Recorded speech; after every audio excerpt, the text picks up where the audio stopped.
Have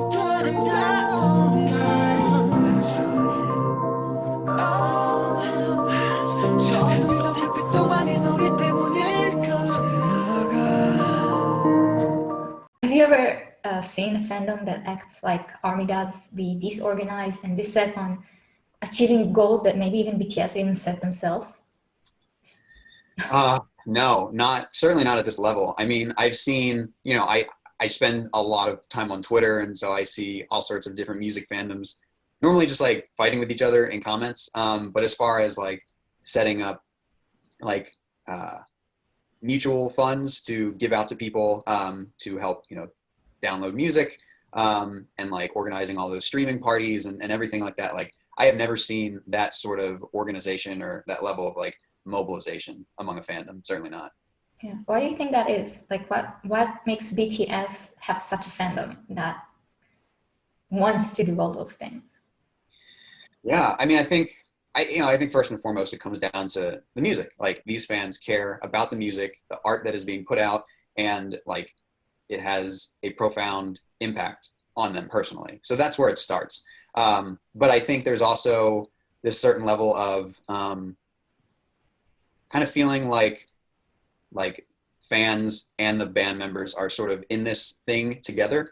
And what I mean by that is like, obviously BTS has had to overcome a lot of hurdles when it comes to breaking into the Western music world and different US markets. And so I think fans see that and they kind of took it upon themselves to say like, okay, if they're not getting the attention or the exposure or the treatment they deserve, like we're going to just force people to pay attention to them by mobilizing and showing them just how big and how passionate this fan base is. Yeah, I would say that that's completely 100% because one of the first things you learn when you go into the fandom, no matter at what stage you joined, is first you learn the numbers, you learn a bit about them, but you learn their struggles and what they've been through.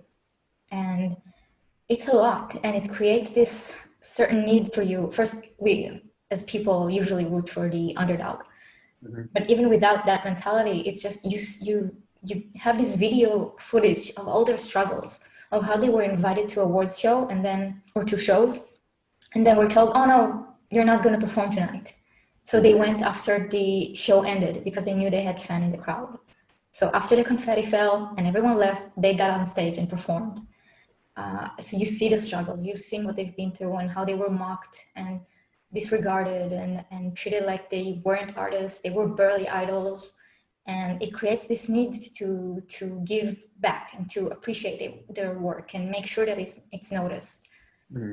And so, yeah, it's definitely sort of, instead of pushing them up the mountain or having them drag the fandom, it's like walk side by side up the mountain together. Yeah, that's rewarding. It's got to be rewarding for them. It's rewarding as a fan to watch that happen. And it's inspiring just to see, they handle that with such humility and grace and gratefulness at every step, which again is something that you see that in other artists, but I don't know if you see it quite to that degree very often. So it's a great thing to watch. Yeah. Speaking of like older sales, the world has been struck by COVID, and the music market, like every other market, has suffered because of it. And we know from other artists plain out saying it that most of the money they make is not from selling their music, it's from selling t-shirts actually and tour tickets. And one of them even said, I'm doing the tour so I can sell more t-shirts because that's how I make my money. Mm-hmm. And obviously now that's no longer an option so much. As opposed to that, BTS has managed to, and Big Hit as an extension of that, has actually reported half-year earning that is in profit, despite COVID, despite canceling a stadium world tour, which probably wasn't very cheap. No, definitely not. How do you think like the Western music market is going to recover from it? And do you think they're going to try and simulate or do something a bit more close to what Big Hit does? Yeah. Well, first off, I have no idea how artists of different statures are going to recover, and the record labels and all the people involved in the music industry. I know for smaller artists who are doing club or theater tours or those who are on independent labels, it's going to be super hard for them to recover. I mean, this could be like financially ruinous for some smaller artists. Bigger artists, like you said, they have other ways to keep fans engaged and to keep making money. And, you know, somebody like Taylor Swift or Harry Styles or, you know, Travis Scott, these people are not like in danger of going broke or losing all their money because they weren't able to tour. You know, they're going to find ways around that. But it's still obviously going to be really, really difficult. As far as emulating the big hit model, I don't know. It's really I mean, the way that BTS has been able to, you know, grow in stature over the last 6 to 9 months, and for Big Hit to be able to increase its profits this year, I think that speaks to the relation. Well, it's a couple things. I think one, BTS was on a really steep upward trajectory in the United States already, and they had so much momentum going into March when the pandemic struck here, that really there was nothing that was going to crush that momentum, at least not fully. In fact, I think when, you know, they had to cancel their tour and change all their plans, I think really that just built more anticipation for whatever they did do next among their fan base. And also I think it speaks to the kind of unique dedication and enthusiasm that their fans have for them. You know, we saw that with the way Dynamite had been performing in sales, but really with their with the Bang Bang Con that they did back in, I think it was June, that broke a digital attendance record. Really, it's just like anything that they do at this point, like fans are going to show up for it, and more fans are going to keep showing up for it. Because I think, you know, people really look to BTS as like more than just a disposable pop group. Like the music and the art and the things that they put out into the world, they have value to their fans. And so, like, I think they really cling to those as kind of life preservers, especially in difficult times like this. And certainly, you know, other artists do have that relationship with their fans, but I don't think it's very common. And I think that's why we've seen, you know, just continued success for BTS throughout these extenuating circumstances. Yeah, I would agree. Before we go towards those new articles that you wrote, let's talk about, like you said, contextualizing BTS success with regards to the Western industry, and how amazing is it that Dynamite got #1 on week 4? I mean, Week 4, week 5, what week are we? Week 5, 5, right? Yeah, week 5. Are we all #1? 5. Yeah, I mean, in terms of at least in 2020 and maybe beyond, it's unprecedented. Again, Dynamite is the only pure pop song that has spent multiple weeks at #1 on the Hot 100 this year. Roddy Ricch did it with The Box for like 11 weeks or something like that. Rockstar did it. WAP did it. The Weeknd's Blinding Lights did it. But, you know, this is the first straight up pop song that has done it. And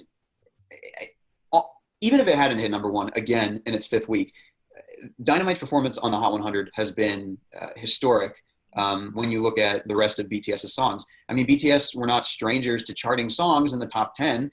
They had just reached a career high peak earlier this year with On, and they hit #4. But their previous singles that peaked high and debuted high, they typically fell pretty hard in their 2nd or 3rd weeks. To have a song that stayed in the top 2 for its first 5 weeks, and that did so based almost entirely off digital downloads, that's unprecedented in 2020. I think Dynamite sold 153,000 downloads this week. Its 5th week sales were bigger than the sales of any other song in 2020. That's amazing. It was bigger than the 2nd week sales as well. Wow, I didn't even think about that. Yeah. Do you think that the success of Dynamite, let's put radio aside for a second, like we've seen Big Hit really do something different this time. Usually we don't have that many remixes. We don't get the vinyl. We don't get the cassette. We don't get this. This time it felt like Big Hit knew that ARMY would support the song as much as they can, and they decided to give us the tools to do that. Would you say that's something that you see as well, or something different? Or? Oh yeah, I mean, from the beginning, the promotional campaign for Dynamite was out of this world. I remember when I think it was Hits Daily Double reported that Columbia Records had chartered a bunch of buses to drive around the country to show the song, to preview it for radio programmers to make them want to play it during its first day. I was on the web store multiple times when the vinyl and cassettes got restocked. And then I went back to check like an hour later and they were already gone. Just all of the, I mean, I was watching at midnight when the music video premiered. I watched it break records in real time. Yeah, I think that Big Hit and Columbia they knew they had this thing that had been building and bubbling for years. And the excitement among, the Army had reached a fever pitch. BTS were the biggest that they had ever been.